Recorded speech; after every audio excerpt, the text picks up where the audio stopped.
Hello, everyone. Welcome to American Scouser's pre-match analysis. The lineup is out. We're almost at the game. We got like 40 minutes to go here before kickoff. We'll take a look at the lineup. It is one of those that kind of makes you question what it's going to be. It's not a set in stone. And now that we're playing different formations, God knows who's going to be where. So we'll talk to a few people here, bring them on, speculate a little bit, and then hopefully we'll be able to give some better predictions. First up is my morning coffee buddy. Trevor is with us. Trevor, what's happening, man? Long time no see. Oh yeah, it's been a while. Yeah. It's been a while. Yeah. We kind of like talked about it in the morning. We figured, hey, let's wait for the lineup and then we'll talk a bit more about it instead of speculating further. The lineup comes out. What do you make of it? Yeah, and the way it's set up on most of these Gamecast sites right now, it has it as a 4-3-3, which I agree with you. I don't think it's going to set up that way. Just with the personnel out there, I think it's going to be something where they set up three behind Nunez. But I had Carvalho in my lineup today. I think this is the time to get him in there if you're going to go with the three behind Nunez with Bobby sitting behind. But no Mo in there was a bit of a shock. But I was going to say, are you shocked to see that Mo, and more importantly, even like Jota not being in there? I kind of figured he would be a shoo-in for this. I know we got a big game coming up this weekend, but I mean, more than likely, this is where your eggs should be. This is the basket that you probably want to throw your eggs in. Are you shocked that there is no Mo, no Jota? Obviously, leaves a strong bench, but it's. I think most of us thought either at least one, if not both, will be out there. Yeah, it was going to be one or the other, I think, sitting for me in just the two permutations that I made ahead of this morning when I was kind of just looking at who they had available. It's nice to see Robbo available on the bench and more than one midfielder, which is nice, but we'll see how it goes. So, I mean, how confident are you with that? I mean, if we do line up with that 4-2-3-1, so you said you're putting Nunez up top, right? And Bobby behind. So you have Elliott on one wing and Carvalho on the other. We've only seen Carvalho very rarely on the wing, and it was not the best outing when we saw him on the left there. Like, what do you make of it? Do you like that? Are you confident in that? Or is it going to be one of those, let's see what happens, and then if it doesn't pan out, that's when we bring Mo and Jota? Yeah, I think it's throw at the wall and see what sticks. I agree. Carvalho is not a kid that I see long term out there on the wing. He gets, I think, too overwhelmed a lot of times where he can try to do too much and then puts himself in bad positions. And Harvey's comfortable out there, but I think he's enough. I don't know. I think he does enough offensively to make up for his defense deficiencies, especially against a team like Rangers. I don't think you'd leave him out there on an island by himself against a better team, or even in any of the two group games we have left going in the Champions League. But I think with this, you can kind of save your bodies a bit for the weekend. So we were talking about this on the Discord. I think Gally is the one actually who brought it up in the Discord fan channel. Do you see something where Nunez is on left? Basically, flip-flop Nunez and Carvalho and put Bobby up top. Do you see a scenario like that? Or would you want to see a scenario like that? I guess let's go that way. I've never seen Nunez have that ability to play that way. Of course, there was times in the past couple games where he's got an extensive run where he did kind of drift out there and was able to do something against fullbacks where he could just kind of make a guy miss and then put something in. But none of them were ever really dangerous. It's great to be able to like beat a guy and then get a ball in, but if that ball is useless, then what's the point really? Yeah, I think I know, like, even one Central, he kind of likes sliding left. I mean, we were talking about in the preseason when, where we were first even like rumored with him. And then we started like, looking more into it, obviously, when we signed it. And, when you look at his heat maps, he's always like Central, but always like sliding left. that's why I feel like, tying him to the left is probably, I'm not a big fan of it either, but it's something like where we would take advantage of his speed. Now that you see this lineup, I know you have to make a sprint to the pub over here. Now that you see this lineup, give us a less speculative projection for the final. Yeah, I think it's something that sets up to kind of play the way they did in the first one, and I hit with a 2-0 on that. I'm going to go again. I think that sets up enough, especially with Fabinho in there, to not concede. And looking at what Rangers is putting out there, even though they've subbed in their more informed striker, I don't think that they're going to be doing any. Yeah, we're not going to pull up the lineup here, but if you're on any of those things, go look at it. That's two people that will cross the midfield line with any intent for the entirety of the first half, at least. So unless there's just that one thump up forward and somebody misses a header, there's nothing I feel trepidatious about, or at least the first 45 You're a lot minutes. more confident than I am. I just find it very hard to be relaxed with this defense these days because, one long ball sometimes can throw them out of whack. You would think Gomez would play it a lot safer than Trent, and this formation kind of like plays it a bit safer. But we shall see. Well, Trevor, thanks a lot, man. We'll talk about this for the post match tomorrow morning with you, I'm sure, and then obviously the boys have the podcast at night as well. Have fun at the pub, and hopefully you'll be right with your prediction. Take care, buddy. That was Trevor, my morning coffee buddy. Let's bring on my good old buddy with his new imported teeth, the Bobby lookalike. Yeah, I mean, even though that room is dark as hell, it works. It's like a flashlight in there. What's happening, man? How are you, man? You good? Good. I mean, as good as can be with our current form, I guess, but it is what it is. You got to kind of go through the ups and the downs. And I think, it shows more fandom when you're sticking around with the downs and not just riding the wave. But so you see this lineup. What's the first thoughts? I think the first thought is if you win the game, we're basically qualified anyway. And I think he's kind of took that into consideration where if we do drop points, it's not horrific. It can be easily made up. Of course, he won't see it like that. I also think he also thinks probably in the back of his head, if we do drop points, if you play Napoli on the last day, Napoli should be top of the group anyway. Yeah. And then Napoli might just rest 10 players. And then you might just get it at Anfield as well. You expect Liverpool to win at Anfield against anyone. So I think that's kind of important to his head. I also think the City game is really on his mind.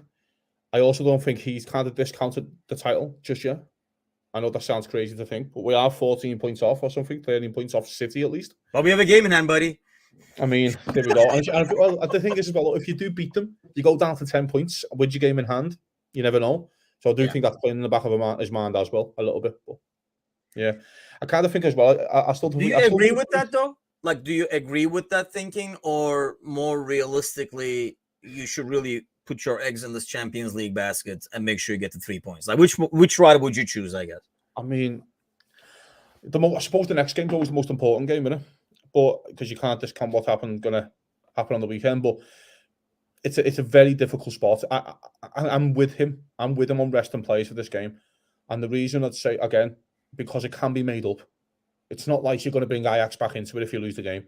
Do you know what I mean? Or like Liverpool should still qualify from the group if you draw or lose this game. So I understand he has to find form from somewhere. You can't.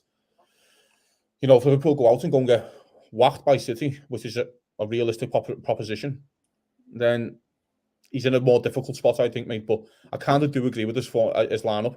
I don't know what his formation is. I don't think anyone knows what he's playing there, to be honest, mate. I think it's your guess is as good as mine. So that was going to be my next question is what do you like? I mean, you look at that lineup and it can kind of go either way. I mean, I still lean towards 4-2-3-1 just because that's like a real weird trio because you either throwing Nunez on the wing or Bobby on the wing, which I'm not big on either one. So you think it's a 4-2-3-1 with Nunez on top? It's what I want, yes, but I also want Elliott on the left. And I know that might be controversial for people. And I just think if you have players who are playing on the wing who are not comfortable on the wing, the one thing they want to do is get the ball and cross it. Just get rid of the ball. I don't think they want to take men on. I don't think they want them to, do all these jinking little runs and stuff like that. They want to get the ball and cross it. And I think if you have a left footer on the left-hand side and a right footer on the right-hand side, especially two kids, they just kick up the ball and go, well, there's a big 6'4" target man I can try and pick out. Do you know what I mean? And I've got Bobby Firmino who's going to come and play off Darwin. That's what I would like. I don't think he's going to do that. I think he's going back to 4-3-3. But you think so? You think he's going 4-3-3? Yeah, I do, mate. Yeah. Again, that's what I want. I want 4-2-3-1. I just think he'll go back to 4-3-3. I think he's went, well, the experiments went wrong. So who are you throwing on the wing, Bobby or Darwin? I think he'll do. I went back and forth on this because I understand Galley's argument as well, because I've seen that in the chat as well. But I think he'll kind of do a weird Bobby on the wing and just put Elliott back in centre mid where he's kind of used to it in the game. I hope I'm wrong, I really do. But I've kind of got a feeling with Klopp, he'll go, well, I tried it once, it never worked. Or I tried it twice. I tried it against someone half decent. But the other argument is, again, no, we were bang unlucky against Arsenal because the decisions were just abysmal. You can walk out there one day and go, you know what, we played okay there and got a draw, or we beat them with the VAR and the penalty or whatever that is. Do you know what I mean? Yeah. You go, you know what, if we just played a little bit 5% better and we had a competent referee, you beat them. So it's a very, very difficult spot for us, mate, at the moment. Very difficult. Yeah, I mean, I think I do like the 4-2-3-1, especially like you have Gomez back there. I think it's a lot more secure. And I agree. We were talking about this, I think, on the Monday podcast. I'm okay.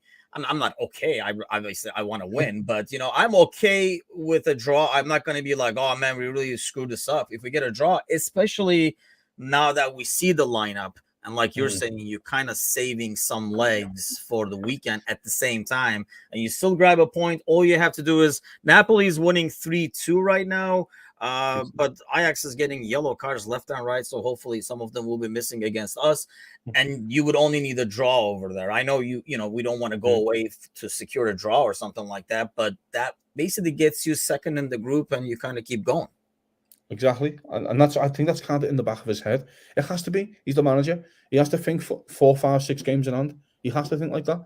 We're all sitting here going, and I've seen fans complain about Salah's form and Thiago's been poor the last couple of games, in my opinion. When else is he going to give them a rest?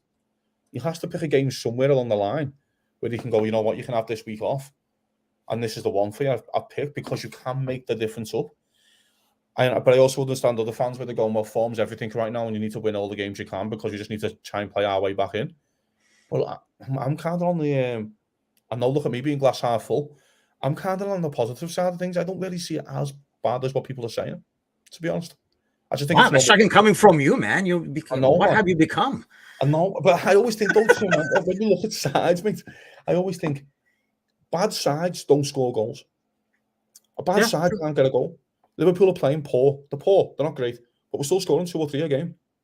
Which tells me that you can't be that bad. You just can't be that bad. We all rave about Brighton being a top 8 side or a top 10 side at least. Arsenal might be finishing the top 4. We just went there, played poor and scored 2. Yeah, which is not, and again, you've been on the harsh end of some decisions. And the Brighton game, I mean, listen, that can happen to anyone. You come back into the game 3-2. You defend poorly for the third. You win that game 3-2. Every single fan goes, wow, what a game. What a victory for Liverpool. Yeah, like what a comeback and stuff like that. I hear what you mean. So let's go back to Mo. Let me ask you that, because, I mean, one reason I thought we would see Mo out there is, one, he got taken out early last game. And 2, like the poor form. Are you more of a get some rest, that's why the poor form guy? Or does he just have to see a couple of those go into the nets in a game like this to kind of trigger things back up? Yeah, I'm probably more on the rest side right now. And I just feel like sometimes the headline doesn't need to be about him if it goes wrong. Like, why is Salah playing shit? I don't think it needs to be like that sometimes, mate. I just think it needs, you know what, get your head right for City. So let's get it right. Yeah. Every single eye in the whole world is watching City Liverpool on Sunday. It just is, especially, you know what I mean, the magnitude of the football match. And if Salah goes out and scores 2, everyone forgets about it. Forget about his poor form because he scored 2. So you also tell him that, I think. I know what you're saying. And he has been poor. But I do think it's a new system that we are trying to blend in as well with Darwin. Having a different type of striker up there. He is trying to evolve the side. It's just going to take time. I'm in the transition camp, as you know. I just see it as a bit of more of a transition. And if Liverpool can get out of here with a trophy and 4th place this year, I'll happily take it. Happily. I think so. Yeah, I think I'm okay with that too. I think, as long as you're in the Champions League again, and you never know, like, we don't know what's going to happen after the World Cup. And that's why this is important. Just get to the next rounds, and you don't know what the hell is going to happen, because it all becomes about matchups and individual game performances and stuff like that. Once you keep advancing in this Champions League, just got to get past. I mean, Napoli's up 4-2 now, so they pretty much sealed that game and pretty much sealed the group. So it's, yeah, you're right. I was like, man, only got darker. All you have to do is smile now, and we're good. There we go. Here you go. And I mean, I think that's why I'm okay with, in some ways, in a draw. But you would think, you see that bench, and Klopp likes doing this, where he'll bring the players he's going to start next game in the last like 20-30 minutes. Yeah, and I mean, and that's what you might see again. I think you definitely see Milner for Gomez at one point, because I don't think he's made his decision who he wants to start right back here. I know Milner had a nightmare last year against City at home. I think Phil Foden ripped him apart, but I still think he'd like Milner playing. I know that doesn't make sound, but I'm trying to think what how Klopp was thinking. But I also think this game again, because you can make mistakes. I've looked at the groups before. I think Club Brugge are top of the group by 6 points. Yeah. So if you're Liverpool and you're crap, which we are right now, if you throw Club Brugge in the last 16, they're also crap. You beat them, you go to the last 8, then anything can happen anyway. So I do think he hasn't made this decision for City yet. I don't think he knows his 11 for City, basically. Do you think he does? I think so. I think this is I think in terms of like the lineup on this, like a barring an injury, he has it in mind. I mean, you look at this here today. I mean, I think you still put Fabinho. I think he's hoping that he's able to bring maybe Milner for Henderson. And then, like I said, you bring like Jota and Salah and even like Robertson. That's what I'm interested to see, because if Robertson comes in this game in the last 20 minutes or so, I would be wondering then if he's going to be able to start against City, or we play it safe with Costas and not rush Robertson is. But I think you have all these subs on the bench that you will see in the last 20 minutes if everything is going smooth to get ready for the City game. And aside from this back four, I think he has his lineup set in his mind to go against City, which I will not get. Obviously, we're not going to get the chance to talk to you before the City game. For the City game, do you put Nunez or Bobby? I think you have to start Nunez every game till Christmas. I just think, and I know the Bobby fans, and I know he's scoring, and he's a legend, I get it. But Nunez needs time to blend into the team. He needs games, he needs a run of games. And also he has scored, and played well. At least in the last couple of games, at least, especially against Rangers. And the more time he takes, listen, Liverpool need to get to probably the World Cup 6 points off top 4, 5 points off top 4, and go. If we get to that by the World Cup, we come back out the World Cup, few injuries to keep players on other sides or whatever that is. Oxford. I mean, plenty of opportunities, though. Plenty. So Oxford will be back. Keita will be back for a week or so. You just know Oxlade-Chamberlain's the first name on that League Cup third round team sheet, don't you? Pencil that shit in, yeah. Yeah, Oxford straight in there, brother. Yeah. Him and Keita. Okay, let's get a score prediction from you for this game.